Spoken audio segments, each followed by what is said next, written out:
Evening News.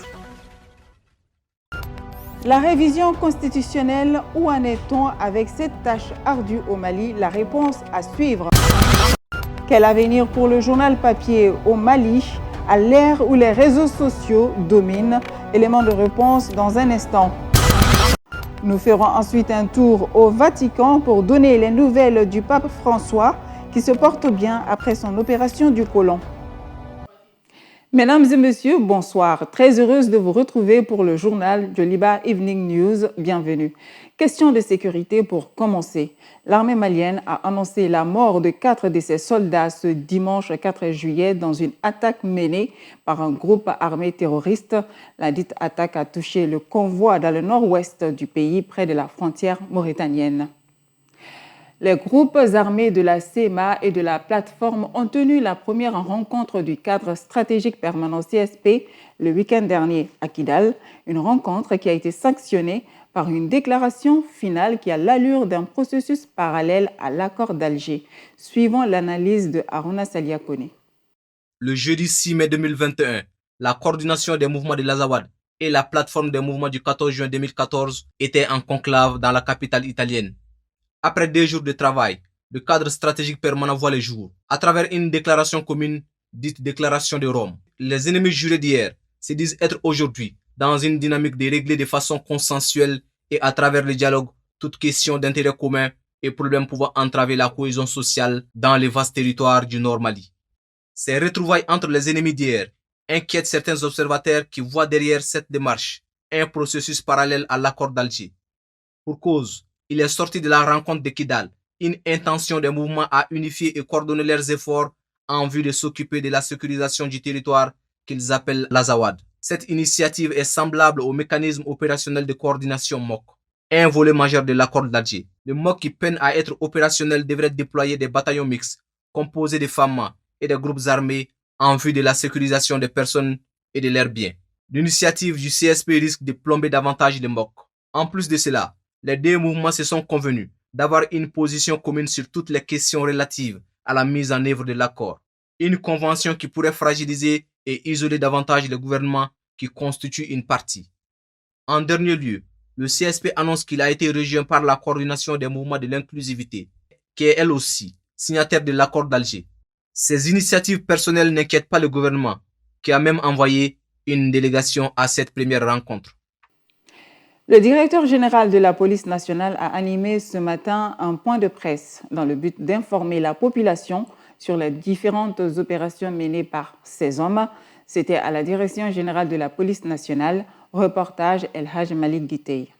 C'est la 2e fois depuis sa prise de fonction que le patron de la police nationale se prête à cet exercice.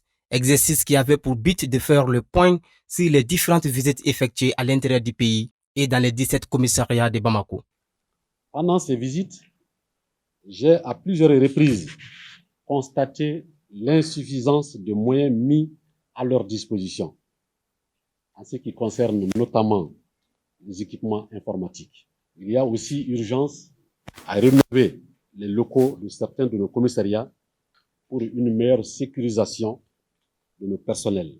Qu'à cela ne tienne, le directeur général de la police nationale est visiblement satisfait des résultats obtenus. Plusieurs de nos commissariats se sont particulièrement signalés par leur efficacité, que ce soit celui du 3e arrondissement, celui du 5e arrondissement, du 12e, du 17e, le commissariat de Kenyeba, le commissariat de Kita, pour ne citer que ceci. Plusieurs arrestations de délinquants, saisies de drogue et d'armes sont à mettre à leur actif. Ces résultats, selon lui, s'expliquent par une intensification des patrouilles. Ces bons résultats sont en grande partie dus à une intensification de nos patrouilles. Les patrouilles pédestres, les patrouilles motorisées, de jour comme de nuit, qui quadrillent, vous l'avez constaté, inlassablement Bamako et les grandes villes du pays. Toutefois, le directeur général de la police nationale a précisé le rôle important de la population dans la lutte contre l'insécurité. Cela a été rendu possible grâce à une étroite collaboration avec la population. La sécurité Et l'éradication de la criminalité et de la délinquance est l'affaire de tous, pas de la seule police. Par ailleurs, le patron de la police nationale a affirmé l'acquisition de 105 pick-up Toyota et bientôt la fin des formations de 2994 jeunes policiers. 3250 seront recrutés courant 2021. La paire doit changer de camp, soutient-il.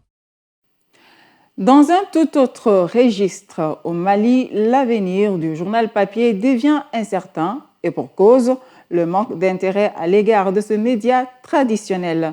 Nombreuses sont aujourd'hui les personnes qui préfèrent s'informer via les réseaux sociaux.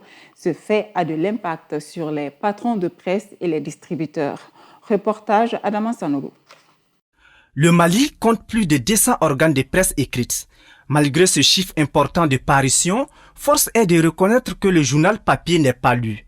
Distributeurs, revendeurs et patrons de presse se plaignent de leurs conditions. Bon, les problèmes réels des journaux maliens, ça c'est d'abord, les prix est cher, ça c'est la première des choses. En même temps, les informations, il y a trop de journaux. Quand il y a trop de journaux, les gens n'ont pas vraiment le choix, quoi. Vraiment, ils sont obligés de choisir un ou deux journaux comme ça, à partir avec ça. Le marché, il est véritablement lent, à ce sens que le tout se retrouve présentement au niveau de cette petite tablette, si vous voulez, ces applications téléphoniques. Donc nous sommes dans ce rouage. Et ça sous-entend que le secteur évolue d'une manière véritablement basse aujourd'hui.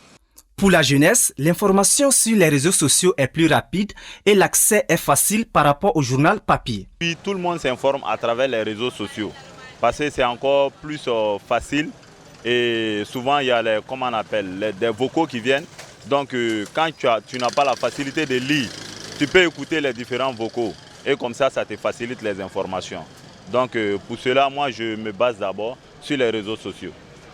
Les patrons d'organes, de leur côté, affirment que les journalistes n'ont pas une formation de base. Il y a, vous n'êtes sans savoir qu'il y a au moins 200 titres qui paraissent.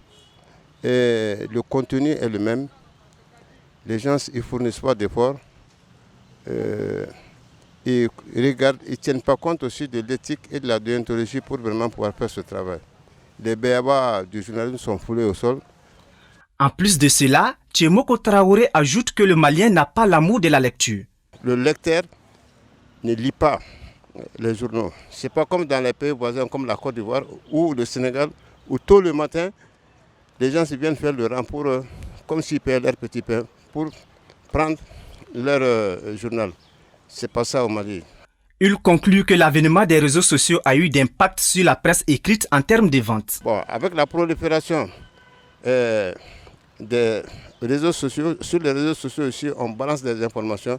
L'information que toi, journaliste, presse écrite, privée, tu veux sortir, tu trouveras que cette information déjà est caduque. Elle est sur les réseaux. Je ne vois pas d'avenir pour la presse, pour les journaux papier. Les patrons de presse interpellent les autorités maliennes à assainir plus ce milieu. En définitive, ils veulent un journalisme fondé sur le respect de l'éthique et la déontologie. Dans la liste des grands chantiers de la transition au Mali, le projet de révision constitutionnelle surplombe. Où en est-on avec cette tâche ardue qui avait été entamée par le gouvernement de Mokhtar Ouane? Quelques explications avec Abdoulaye Koniba Konaté et Aminata Chektal. L'ancien ministre de la Refondation, Mohamed Koulibaly, avait annoncé qu'un avant-projet de révision constitutionnelle serait fourni en juin dernier. Peu de temps avant ce délai, la transition a pris une nouvelle tournure avec les événements du 25 mai 2021, engendrant ainsi la venue des nouveaux présidents qui a nommé son premier ministre. À 8 mois du temps imparti à cette période transitoire, il s'y est de soulever la problématique à savoir, est-il possible de réaliser ce projet de révision? En effet, la constitution de 1992 qui régit le Mali est connue pour avoir été l'objet de moult tentatives, toutes suspendues de manière terrifiante. De Alpha Omar Konaré à Ibrahim Boubacar Keïta, en passant par Amadou Toumani Touré, tous ces présidents de la Troisième République ont goûté amèrement à la ténacité que représente cette question de révision constitutionnelle. La plus récente remonte à 2017, quand le président Ibeka a fini par céder au mouvement d'opposition anti-révision appelé Ante Abana. Aujourd'hui, même si un avant-projet n'est pas effectif, le gouvernement de Choguel Maïga prévoit de réviser cette constitution. Ce dernier s'était prononcé sur la question en précisant que c'est l'expertise des Maliens qui aura la charge de la relecture des textes et de proposer un avant-projet. En outre, en se référant aux enjeux qui concourent cette révision, à savoir l'accord d'Alger qui balance entre relecture et application effective, l'adoption d'un texte par le Conseil national de transition, organe législatif actuel qui est souvent jugé illégitime, l'organisation d'un référendum, en plus de la multitude de défis auxquels les autorités sont confrontées, sans oublier que tous ces points doivent être traités dans un court délai de 8 mois, il convient de mener une grande réflexion autour de la question. S'est tenu ce samedi le meeting de la plateforme des habitants de la zone aéroportuaire. Objectif, interpeller les nouvelles autorités sur la démolition des maisons qui se trouvent sur cette zone. Abdoulaye Salam Togola, porte-parole des habitants de la zone aéroportuaire, au micro de Moussa Tembini. Nous avons décidé de se regrouper ici à l'espace démoli, comme vous le constatez. C'est ici qu'il y a eu des dégâts. L'objectif de cette rencontre, c'est de rassembler quelques habitants des quartiers concernés par la zone dite aéroportière. Nous sommes une plateforme qui regroupe en son sein les associations, et les regroupements, les familles, les victimes et les zones aussi ciblées par la démolition de la zone dite aéroportière. Nous sommes vus depuis le 14 janvier, depuis le début de l'action de démolition dernier. Nous avons jugé nécessaire de conjuguer les efforts, d'aller en synergie pour qu'ensemble nous pouvons revendiquer ce droit-là. Nous vous l'annoncions dans les titres. Le monument aux martyrs des événements de mars 1991 fait partie des grands symboles de la ville de Bamako. Érigé en mémoire des martyrs de l'avènement de la démocratie, le monument est orné du tableau d'une foule et de la sculpture d'une femme et son enfant. L'auteur de la première œuvre l'a offerte gratuitement à l'État lors de la conférence nationale. Arona Salia Kone nous le fait découvrir. Voici le monument aux martyrs de mars 91, majestueusement dressé à l'entrée du pont du même nom sur la rive gauche du fleuve Niger, à Bamako. Il est édifié en hommage aux victimes de la révolution de mars 91 pour l'avènement de la démocratie pluraliste. L'ouvrage réunit d'abord au premier plan l'œuvre de Mamadou Somé Koulibaly sur une terrasse. Elle représente une femme en pleurs, à genoux face au corps de son enfant. Au second plan, des reproductions en céramique de 2 tableaux d'Ismaël Diabaté ou l'auteur de la foule. Un tableau célèbre qui est devenu le symbole de la révolution de mars 91. La toile montre un enfant assis en pleurs, torse nu avec du sang coulant de son front. Sous ce jeune garçon, une foule immense marche avec des pancartes. Cette toile avait été remise gratuitement par l'artiste au président de la conférence nationale de 91. Ismaël Diabaté souhaitait voir afficher son œuvre à l'Assemblée nationale afin que les élus se souviennent toujours des martyrs en votant les lois. Grâce à la sollicitation des médias, elle sera érigée en monument par le président Alpha Oumar Konaré. Les 2 composantes du monument traduisent la douloureuse marche vers la démocratie et célèbrent la victoire, celle du 26 mars 91. Inauguré le 29 mars 91 par le président Alpha Oumar Konaré, le monument fait l'objet, depuis, d'un dépôt de gerbes de fleurs chaque 26 mars par le président de la République en fonction pour rendre hommage aux victimes de l'avènement de la démocratie. À présent, l'infographie du jour consacrée aux monts Ombori. Les monts Ombori constituent un massif rocheux situé dans le prolongement de la falaise de Banangara dans la région de Mopti au Mali, près du village d'Ombori à environ 150 km de la ville de Douanta, culminant à 1155 mètres. Le mont Ombori Tondo est le sommet le plus élevé du Mali. C'est un site archéologique. Plusieurs grottes auraient été habitées il y a 2000 ans.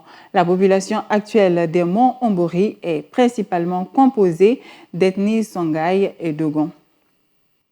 Et maintenant, suivons l'actualité hors de nos frontières avec Fantadia. Jacob Zuma défie de nouveau la justice. L'ancien président sud-africain a déclaré à des centaines de partisans réunis devant son domicile ce dimanche qu'il faisait appel à sa condamnation à 15 mois de prison. Annoncée la semaine dernière par la Cour constitutionnelle sud-africaine, cette décision de justice exigeait de Jacob Zuma qu'il se rende aux autorités dans les 5 jours. L'ex-chef d'État risque maintenant d'être arrêté par la police. Je ne demande pas de la sympathie, mais la justice. Mon âge, mon état de santé et toute autre circonstance atténuante n'ont pas été prises en compte lorsque l'emprisonnement a été décidé.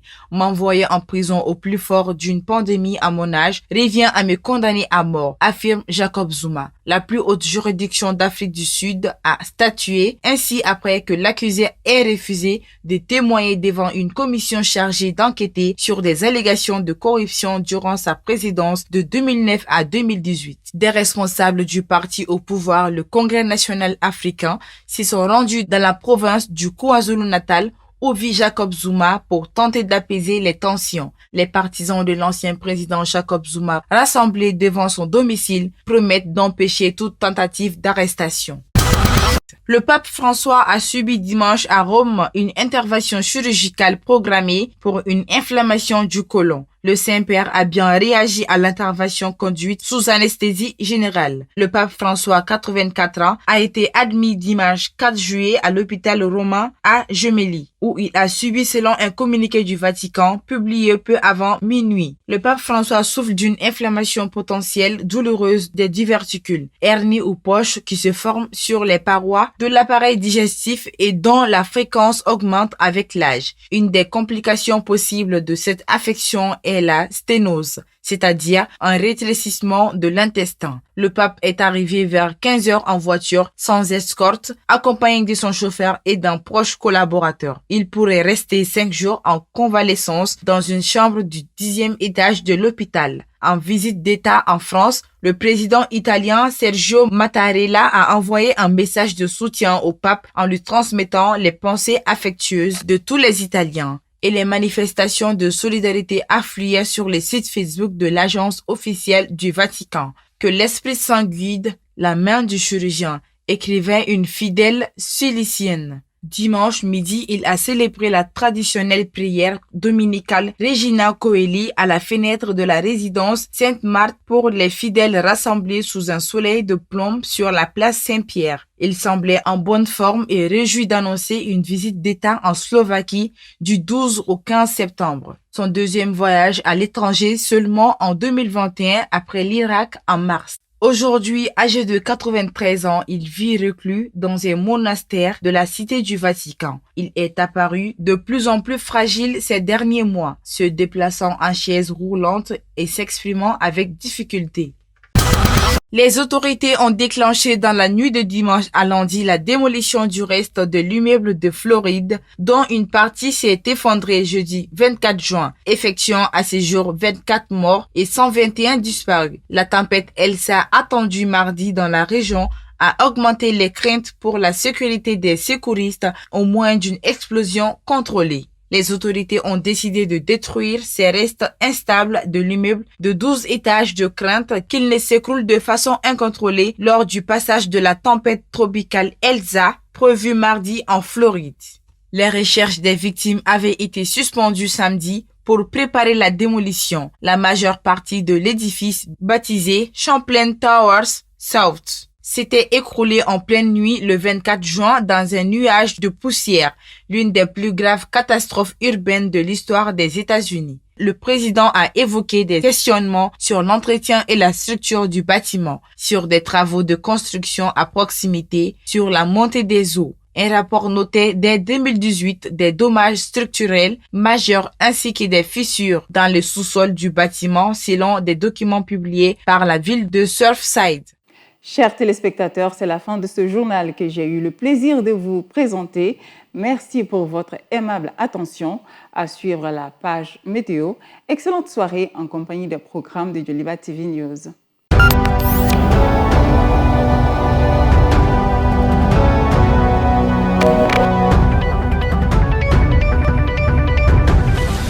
Joliba Evening News.